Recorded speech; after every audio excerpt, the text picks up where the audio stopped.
Howdy. So if you're watching this video, you're probably looking for another game of pool to play.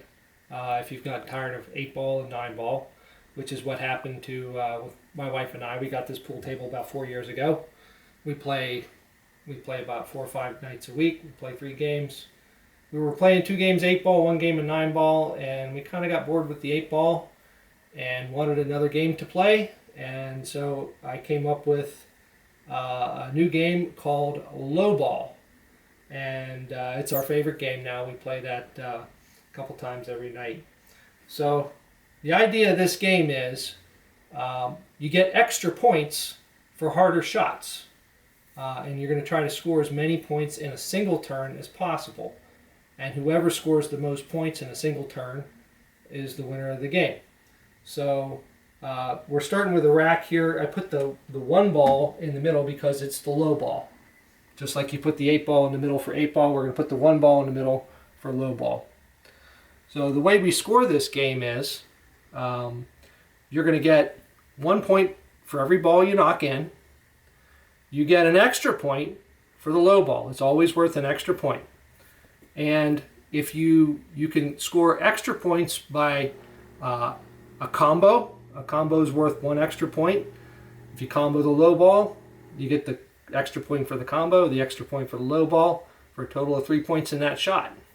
A bank shot, whether you bank the cue or the target ball, you also get an extra point for that. So you can, if you bank the low ball in, that would be a bank plus low ball plus the ball itself, 3 points. If you were to do a bank combo of some other ball, it's not the low ball, you get a point for the bank, point for the combo, point for the ball. So that's how we do it. So a couple of nice parts about this game is, one, you can play it with more than 2 people, like you can 9-ball. There is you get extra points for harder shots, so that makes it interesting. It's easy to keep score because all we'll ever have to remember is who has the most points and how many points they actually have, because that becomes the score to beat. And then there's also an element of risk or gambling to this, because as you're taking your turn, you're going to make some shots, sink some balls, and you only get to keep your points if you stop. So you have to decide when is enough, or whether or not you want to continue on trying to get more points. So if say I'm playing and I've knocked in, I've got 5 points because I had a combo and 3 other balls. If I got 5 points, the next guy's got to beat that 5 points, or later on I can try to beat it myself. And I may have put those 5 in. I got to decide when I'm looking at the table, is that 5 enough, or do I want to try to put in another one, or do I not really have any good shots and I decide to hold them? So we're going to run through a game here, and with my son Mark. Mark kind of helped me work this out last Easter. We played a bunch of games after dinner and kind of finalize what the rules are, and hopefully you enjoyed as much as we do. So we're going to go ahead and play a little game here, and one of the things I also wanted to mention is if you scratch, your turn is over, but you keep whatever balls went in on your turn, provided that you actually sunk a ball on that scratch shot, because you only get the points that you hold by not taking another shot. Okay. The other thing that confuses people new to this game is there are no ties. If I'm holding 5, you need to get 6 to beat me. And if you get 6, then I'll need to get 7 to beat you. Okay, so there's no ties, which makes it really, really simple to keep score. So I'm going to go ahead and start up here. Okay, nothing goes in, it's Mark's turn. So Mark's picking the 8-ball to start. None of the balls, it doesn't matter. There's no solids versus stripes or anything like that you would have in 8-ball. The only thing that's special about any of the balls is the low ball is always worth an extra point. So Mark's taking another here. He got the 8-ball, so he has 1 point. You only get what you hold. Now, I got an opportunity to go for a combo here, which would be worth 2 points. All right, that was interesting. That doesn't happen very much. But I got the combo, So that's 2 points for the combo. Plus the 4 ball went in, and I get a point for that too. So that's a total of 3 points. Now, I could hold those 3 points, which means Mark would have to get 4 to beat me. But I'm going to look at the table and decide whether or not I want to keep going. Okay, so I have 3 points. 3 points typically doesn't win, although for beginners it might sometimes, and my wife and I sometimes will stop at 3 and hold 3. But it's early in the game, so I'm going to go for another one here. I got an opportunity for a combo. Missed it. So, I had 3 points, but I didn't hold them. I went for another shot. I lost them. They're gone. So, right now, neither Mark or I are holding any points at all. Okay, Mark's called the 12-3 combo. In order to get a point, the value of the combo shot, you actually have to call it. You can't just whack the balls around and say, oh, well, this one hit that one, therefore it's a combo. Combos have to be deliberate, and so do bank shots. They have to be deliberate. However, just the ball going in always counts. You always get the ball that goes in. And we're going to treat this just like a scratch in 8-ball. And I get the ball in the hand. I'm going to bring it to the opposite side of the table. That's how we do it. We don't keep track of where we did the original break from. It's the opposite side of the table. And I get to go ahead and take a shot and line something up. There's one. Okay, so there's 2, and now I have an opportunity for the combo.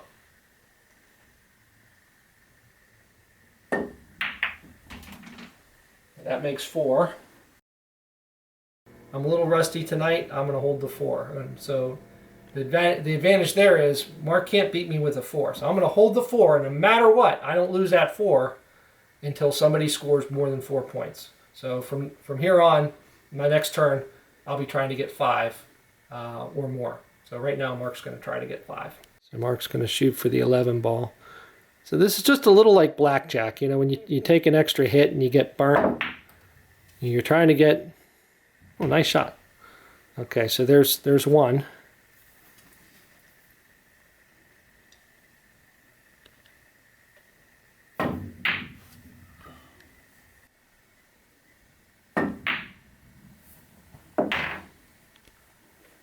The 1 ball here. So if I get this, because it's a combo, you get an extra point for that and an extra point for the 1 ball being the low ball. I missed it. So Mark's going for the 3 right now. Important point, the low ball on the table is always worth an extra point. So it could be that right now the 1 ball is the low ball, but if you sink it, you could then turn around and sink the 2 and get a double 2 points for the 2 ball. So if you sunk the 1 and the 2 back to back, that'd be 4 points. Turn around, sink the 3. So if you haven't figured it out yet, if you go, nobody holds anything, the last ball on the table is always worth 2 points because it's always going to be the lowest ball on the table.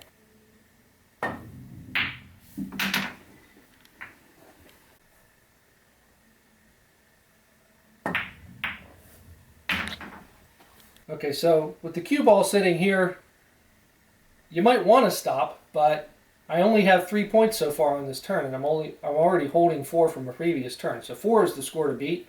So 3 isn't worth anything. I need to add on to it. So I'm going to go ahead and I'm going to try for a bank combo, which would be really nice.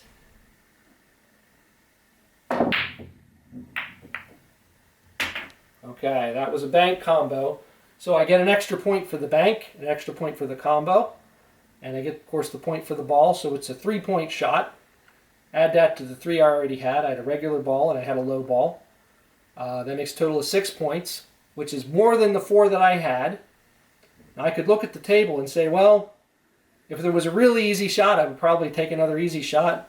But holding 6, I'm going to go ahead and hold the 6 rather than risk losing the 6. Because if I take the shot, like I'd probably go for this 3 ball, which isn't a terribly hard shot, but if I miss it, I lose my 6. And I'm going to go ahead and turn it over to Mark. And now Mark is going to have to get 7 points to beat me. So Mark's going to go for the bank shot. There you go. So he just banked the 2 in. That's a 3-point shot. Now the 3 ball is the low ball on the table. So that's worth 2 points. The point for the ball and the extra point for being low. Okay, now Mark has 5 points. So this is an interesting point in the game. I'm holding 6. Mark has 5 points on his current turn. So if he misses here, I'm going to hopefully sink one of these balls, and I would end the game, because you can't get any more than 3 points from one ball. Now he could win or lose on this shot, and frequently the game comes down to this, where the shot is really going to decide it. Because if he goes ahead, he wins. If he doesn't, okay, he went with a bank shot. Okay, nothing there. So right now I'm still holding 6. In order for Mark to win, he would need to get 7 points out of 2 balls on his next turn. And the only way that you can do that is you have to bank combo the low ball. So you get the bank, the combo, the low ball. That's 4 points, and then bank the higher ball. Pretty tough. Almost never happens. So if I was only holding 5, Mark would have a better chance at making the comeback to win. And that's something that we find when we're playing this game. If somebody's holding a pretty good score, and somebody has to really have a great turn to come back and take the lead, even though you're playing against them, you're rooting for them to do it. So it makes it fun that way. I guess if you really hated who you were playing, or you were playing for a lot of money, you'd actually hope that they screwed up. But we find it mostly, if somebody has to come up with 7 points to win and they get it, it's like, be really fun to see somebody who's actually good play this game, because I think they'd probably be putting up 20-some, 30-some points. But if I was only holding 5, then it's not impossible. It's not even terribly difficult to get 6 points out of 2 balls. You just have to go in order. You'd have to bank the 12. That would be 3 points, and then you'd have to bank the 14. That'd be 3 points, and you'd get your 6. Right now, Mark needs 7, and that bank combo low ball thing is kind of hard to get. So I'm going to try to sink 1 ball and put him out of his misery, and I did not! Okay, so Mark's pretty much out of luck at this point. He has to bank that 14 into the 12, and it's in the pocket, so there's no getting it out of there. So go ahead, Mark, see what you can do. Maybe you can bank it out of there and have it knock the 12 ball in.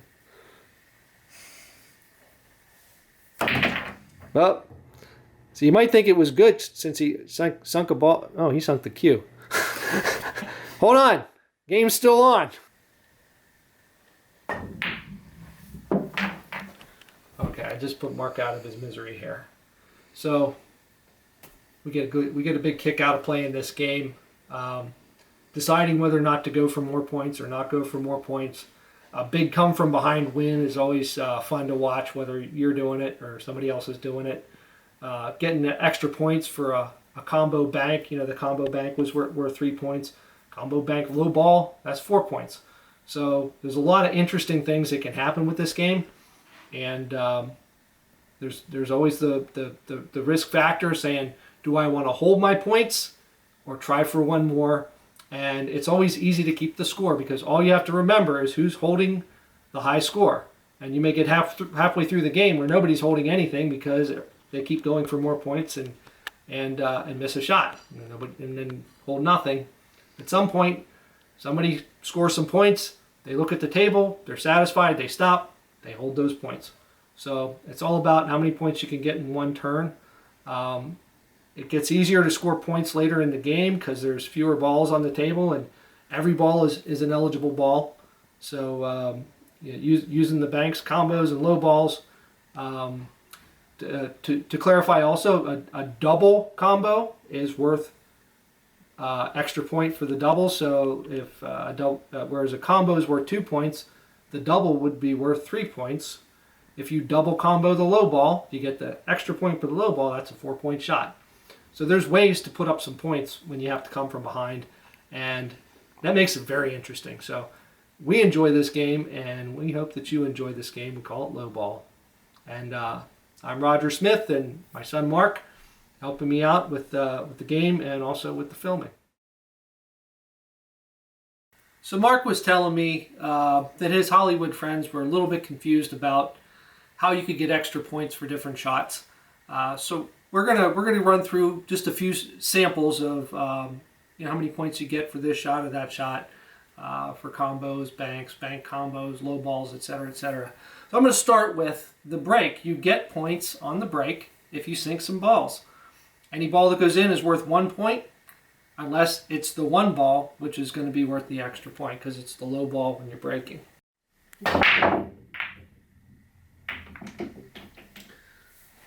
Okay, that was a nice break for me. I had 2 balls go in, the 9 ball and whatever that was. Neither one of them was the 1 ball, so I'm starting with 2 points. And I would continue on here to try to add to those 2 points.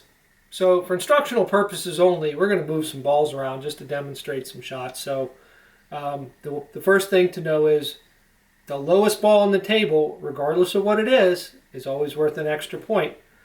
We just started. The 1 ball is the lowest ball on the table, so I'm going to go ahead and knock it in. So that's a 2-point shot. 1 point for the ball, an extra point because it was the low ball. So now that left me with a setup where I can combo the 2 ball. 2 ball is now the lowest ball on the table. So in and of itself, that's worth an extra point. But if I combo it, that'll be another point. So this would be a 3-point shot. Point for the ball, extra point because it's the low ball, extra point if I combo it. If I make it, that's a big if, it's worth 3 points.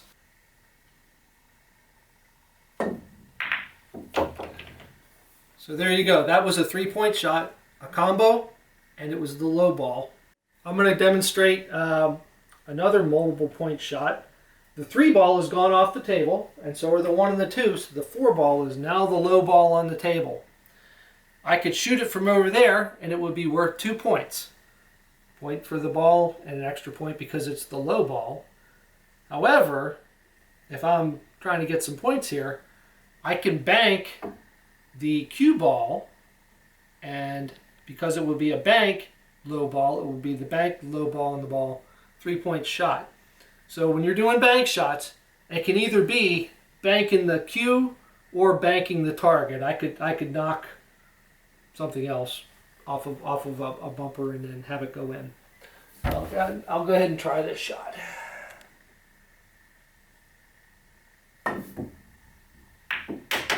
Okay, bank shot, low ball, 3-point shot.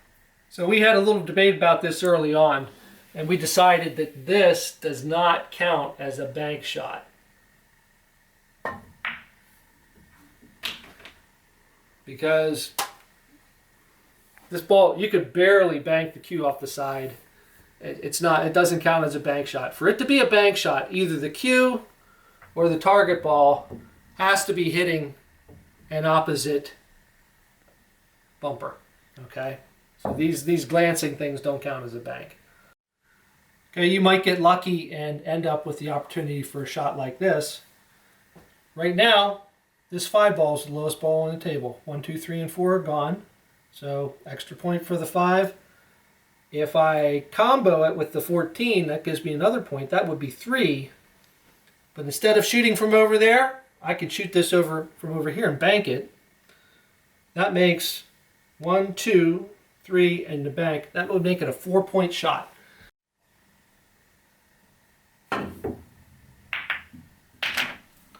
So there's a 4-point shot. So if I've been confusing you with some of this complexity, we're going to do a simple bank. I'm going to bank the 7 ball. Right now the 6 ball is the low ball on the table, so the 7 is not worth an extra point for being the low ball. But if I do bank it, then it would be worth an extra point for the bank, and that would make it a 2-point shot. Low ball.